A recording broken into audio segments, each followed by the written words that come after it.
Hey, it's Tim, K5OHY. In this video, I'm going to look at which is the better DX antenna, a dipole or a quarter wave vertical.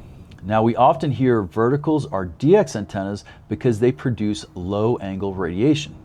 And that's absolutely true under the right conditions.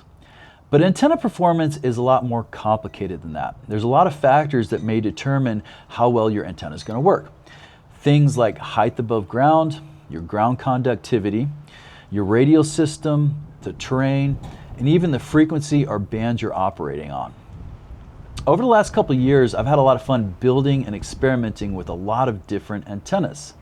Now, most of these have been verticals. They tend to be a little bit easier to deal with when you're operating portable.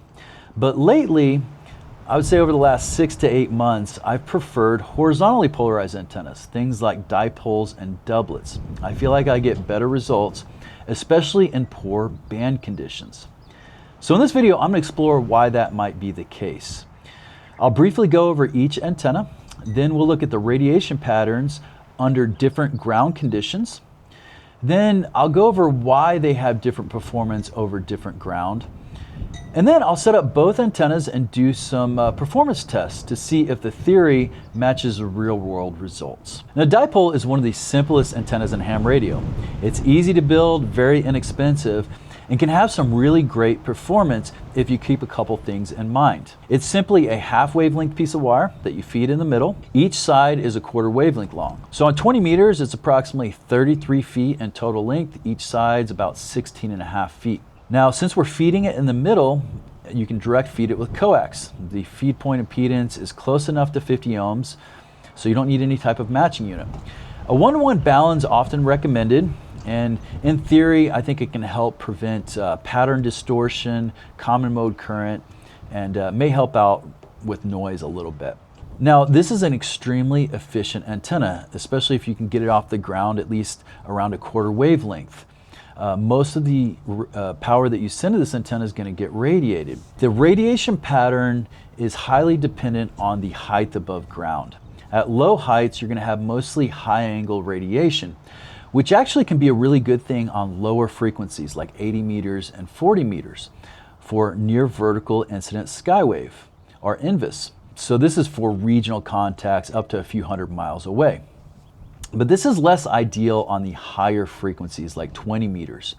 That high angle radiation on the higher frequencies will actually pass through the ionosphere instead of getting reflected down. There's something called the critical frequency, and this is the highest frequency where that nearly vertical radiation will get bounced off the ionosphere. If you're operating above the critical frequency, it'll actually pass through. Typically, the critical frequency is 7 megahertz, around 7 megahertz and below, but it can be up to about 10 megahertz or 30 meters. But you don't get NVIS on the higher frequencies. As you raise the dipole off the ground further, you start getting lower angle radiation, and you can start getting some really good gain. Around half wavelength off the ground, you start to get 6 or 7 dBi of gain broadside to the antenna. And then if you raise it a little bit higher, around 5/8 of wavelength off the ground, you start getting the maximum amount of gain. Now, if you keep raising it further than that, the pattern gets a little bit more complicated with more lobes and nulls, but you do start getting lower angles of radiation, but you do have those nulls in there. Now, I'm not going to go into great detail on a quarter wave vertical. I made a video recently that goes into great detail and shows you how to build and deploy them in a bunch of different ways. But I kind of think of as a quarter wave vertical as being very similar to a dipole. Essentially, the radiating element is half of a dipole that's vertical. The other half of the dipole is your ground plane or your radials. Now, this gives you an omnidirectional radiation pattern. A lot of people say that verticals radiate poorly in all directions. They're not high gain antennas, but the radiation is lower angle. The takeoff angle of a quarter wave vertical is around 24 degrees over average soil. The efficiency of this antenna is highly dependent on your ground plane. Over poorly conductive soil, and if you have inadequate radials, this is a highly inefficient antenna. You could be losing half of your power to ground losses. and you can have a perfect SWR. You can have a 1-to-1 SWR and be losing most of your power. So to increase the efficiency of this antenna, you really need to add more radials or elevate your radials. Here's a comparison of the radiation patterns of a quarter wave vertical over saltwater versus poor soil. You're going to notice the low angle pattern is much better over saltwater. Now here's a dipole over poor soil versus saltwater. And there isn't a huge difference at low angles. So why does ground conductivity seem to affect a vertical's performance so much? Well, we talked about having a good ground plane or enough radials to prevent loss near the antenna. That's because the high current point is near the base of the antenna, and over poor soil, that return current needs a low resistance path. You can add more radials or elevate the radials, and this makes the antenna more efficient. But even if the antenna is efficient, the ground further away from the antenna can affect that low angle performance. Antennas produce a direct wave along with a wave that travels down towards the ground and reflects off the ground. These two waves combine in the distance to form a final elevation pattern. Ground conductivity and dielectric constant change both the strength and the phase of that reflected wave.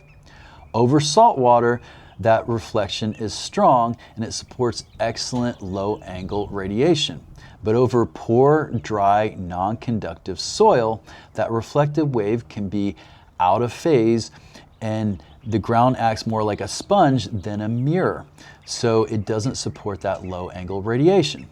In my previous video, I talked briefly about a 5/8 wavelength vertical, and it's often quoted as having 3 dB more gain than a quarter wave vertical, but that's over perfect ground. When you put them over poor ground, that performance edge actually diminishes, and a quarter wave vertical may be just as good as a 5/8 wavelength vertical. You can fix the ground underneath the antenna by putting more radials, but you can't fix the ground further away. Now, horizontally polarized antennas are not as affected by the poor ground as we saw from the radiation patterns. The reflected wave tends to support the direct wave. Their elevation pattern is mostly determined by height above ground. One concept that helps explain vertically polarized ground reflections is the pseudo-Brewster angle. Now, the Brewster angle deals with optics and how light reflects off a surface. Radio waves have a similar effect, and that's why they call it the pseudo-Brewster angle. At the pseudo-Brewster angle, the reflected wave is 90 degrees out of phase with the direct wave or the incident wave. The ground starts to act less like a mirror and more like a sponge. Now, below that angle, the reflected wave moves closer to 180 degrees out of phase, so it increasingly cancels out the direct wave. The pseudo-Brewster angle is determined by frequency, soil conductivity, and the dielectric constant. Over poor ground, the pseudo-Brewster angle can be as high as 20 or 30 degrees. But over saltwater, the pseudo-Brewster angle is closer to 0 degrees, which is why verticals perform so well near the ocean. Now, modeling software does take into account the pseudo-Brewster angle, but modeling software tends to overestimate the low angle performance of verticals. This is because it assumes perfectly flat ground and consistent soil quality. Real ground is much more complex. It has different layers and compositions. You have rocks and obstructions, and then you have different terrain. So modeling software is good, but you need to take it with a grain of salt. It doesn't guarantee real-world performance. A good example of that is I'm here on a bluff. Right behind me is a 200-foot drop-off, and basic modeling software cannot take that into account. There is some more advanced software that does take that into account, but that might be a topic for a different video. So in summary, verticals work really well with high quality soil or near the ocean. If you live in an area with dry, rocky, non-conductive soil, a dipole or a doublet may be a better option. here's a comparison of a dipole versus a quarter wave vertical over poor soil. You're going to notice that the dipole has a better radiation pattern, not only at low angles, but at higher angles. So this may be a better choice if you live in an area with poor soil. And that's probably why I've noticed that dipoles perform so well for me. I live right on the edge of the Chihuahuan Desert. I have a lot of dry, rocky, non-conductive soil around me. All right, before I get these antennas up, I'm going to show you the dipole that I've been using for the last couple months. This is just a simple 20-meter dipole. And essentially, I just designed a simple center insulator. It has a 1-to-1 balun in here. I've used a FT 140-43 toroid with a bifilar winding. I think I have 12 windings on there, and it has a SO239 connection. Now, if you're interested in making one of these, I've got the files linked down below, as well as all the items you'll need to purchase to build this antenna. I've also got a different model with a BNC connector. In the future, I might make a slightly smaller one that uses a smaller toroid for QRP, but it's been working quite well for me. Like I said, it's just a simple dipole. I cut each leg about 17-ish feet and then just folded back the ends probably about, I don't know, half a foot or so, and got it resonant in approximately the area of the band that I want to work on. All right, I've got the dipole up on my 31-foot mast, so the center is about 30 feet up. It's in a slight inverted V. The ends are probably around 20 feet off the ground. I tuned this a while back, and SWR looks fine right in the center of 20 meters. So here's a quarter wave vertical. It's simply on my PVC mount, 2 elevated radials, 17-foot whip. I have a little choke here. Now, as far as the test goes, I'm using Messi and Poloni coax on both antennas. They are slightly different varieties, but the loss characteristics are extremely similar. So it should give us some pretty decent results. The SWR in this antenna is kind of in the CW portion of 20 meters. Okay, so now that I have both antennas set up, I've got my FT891 here. And what I'm going to do is I'm going to tune to a couple different stations to check the receive on each antenna. And we'll determine which one has a better receive. Now, one thing to note, people often say verticals are more noisy. It's not necessarily that the antenna is noisier. You tend to pick up more interference, and there's a couple theories on that. One is that most man-made interference is vertically polarized. The other theory is that most of that man-made interference is closer to the ground, and having a dipole off the ground may pick up less than that. Regardless of that fact, you tend to pick up more noise on verticals. Now, here at this park, it tends to be very quiet, regardless of the antenna I'm using. So that kind of just proves that it's not necessarily the antenna, it's more of the local environment and what interference there is. Okay, I've got a voice station pulled up. I think it's Parks on the Air activation. I'm not really sure, but let's go ahead and take a listen. This is the dipole starting out. Kilowatt 2, America.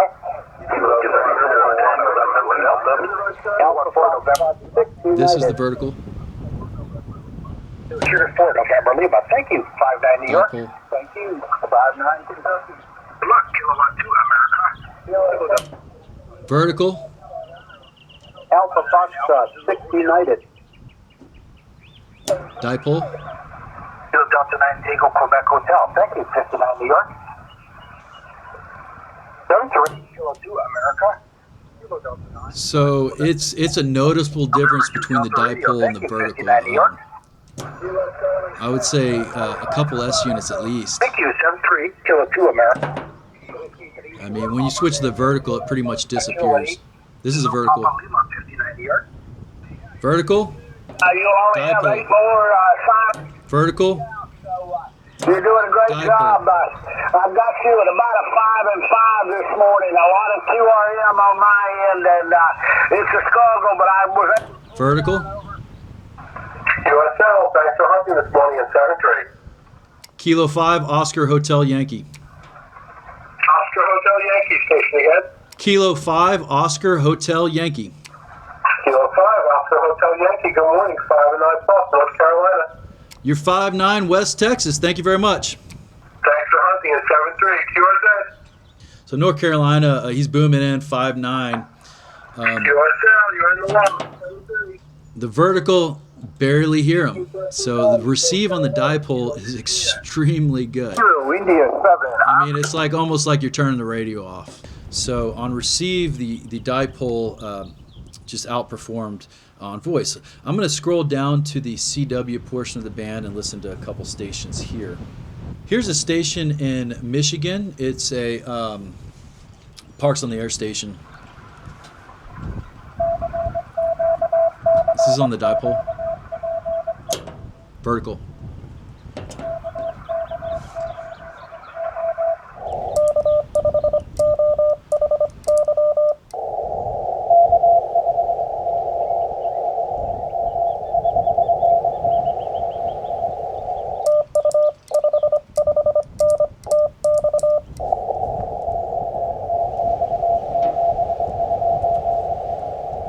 So that's a QRP. So that's a QRP station in Michigan. He sent 72.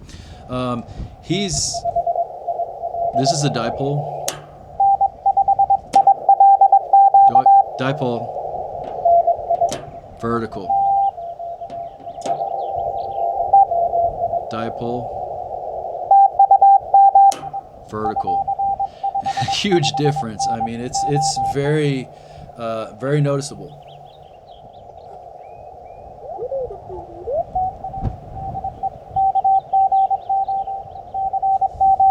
Another Michigan station. This is on the vertical. Vertical. Dipole.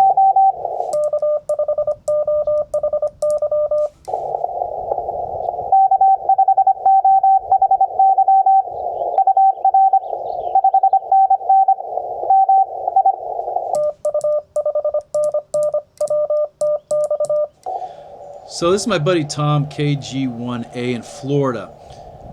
Vertical, he's right at the noise level. I don't know if I can make a QSO with him. He's about 3.3 on the dipole.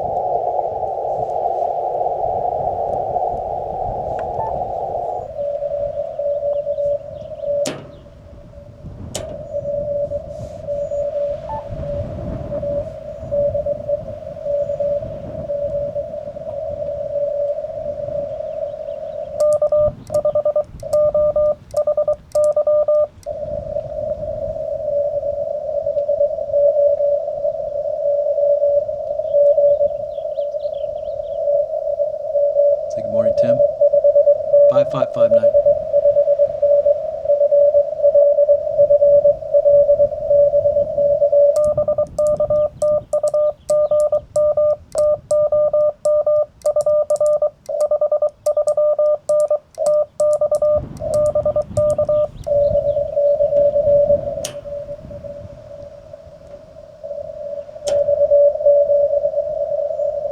All right, so in conclusion, on the receive, the dipole was extremely better. I mean, it's not even a comparison, really. You're looking at multiple S units above. There were a number of stations that I couldn't even hear on the vertical. They were coming in quite well on the dipole. So on receive, the dipole was just better. One thing I didn't mention is the dipole is oriented northeast. The broadside is northeast. So that's why this last station was in Florida, which, you know, is kind of off towards the end of the dipole. I kind of thought it was interesting that even the dipole picked that station up better than the vertical. So I'm going to go ahead and do some transmission tests. The first I'm going to do is do some RBN tests on both antennas, and I'll show you the maps of those here in a second. So we had some very interesting results on the RBN test. I basically sent out a CQ test on each antenna on different frequencies, and so I can see where the RBN spot us on each antenna. Now, I hit way more with the dipole. I mean, it's not even a comparison, and they were much stronger in general. What's interesting is I only hit 7 with the vertical. But one of them was New Zealand. So that was kind of interesting. In fact, the New Zealand RBNs picked us up with the highest signal to noise ratio of all the RBNs on the quarter wave vertical. So that is very interesting. Since the premise of this is DX, verticals do excel at that, even though it doesn't have the gain of the dipole. But the dipole picked me up on 25 different skimmers, and the average was 12.5 dB as far as the signal noise ratio, whereas on the vertical, 7 skimmers picked me up, and the average was 9.7. So I just got done doing a quick Parks on the Air activation. I was on the air about an hour or so. I did take some breaks to hunt some other stations, some 13 colony stations, and then I was able to contact my dad. He was in a park in Nebraska. He was about 2 S units stronger on the dipole than the vertical. But overall, I would say that the dipole seemed to work really well. But I switched back and forth, and I was making plenty of contacts on the vertical as well. As far as the receive, a lot of the stations were about an S unit stronger on the dipole at least. Not all of them. As far as the RBN data, the dipole did seem to get out better. I hit more skimmers and the average signal noise ratio was higher. But I did hit that one skimmer in New Zealand on the vertical. As far as which antenna is better, I think you should build both and try them both out for yourself. You can build both of these antennas very inexpensively. You don't need to buy expensive whips or anything like that for the vertical. You can just cut pieces of wire. For a dipole, you can 3D print a center insulator like I've done, or you can make them out of almost anything. In fact, you can even get those little cheap BNC binding posts and just cut some wire. And that's really the fun of this hobby, is just building antennas. You don't have to spend a lot of money to get a very highly performing antenna. I wish I could have gotten better data with the Kiwi SDR. It's just, I spent a little time, that's kind of time consuming, going to each station and kind of seeing if you can hear yourself, and some of them couldn't even hear either one. And then with the QSB on the band, it was really hard to tell. So I didn't really include that in the video because I don't think it was that helpful. Anyway, if you have any opinions on these antennas, let me know down in the comments. Until next time, 73.